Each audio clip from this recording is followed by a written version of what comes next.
के का कहले बा हम काल बतिया अभी बराना बतिया नहीं जाता नहीं शूटिंग पर। पवन सिंह जी का इतना बड़ा बॉलीवुड गाना आया, उसके बाद खेसारी लाल को ऐसी मिर्ची लगी कि उनसे रहा नहीं गया और सुबह सुबह लाइव आकर देखे क्या बोल गए।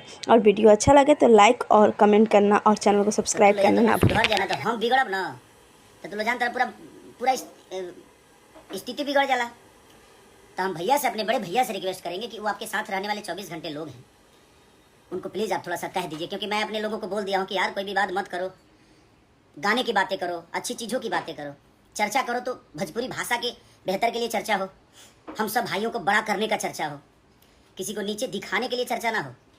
अतर लोग कुछ होता तो खेसारिये से कंपेयर होता है। तो तू सुधर ना तो हम बिगड़ब न बाबू, तो हम बिगड़िए जाइले तो हमारा के खोदल मत ना, तो हम खोदब न तो पूरा स्थिति खोदा जाला, तू लोग तो जानता रह। तो प्लीज़ अच्छी बातें हैं भैया मेरे गाए और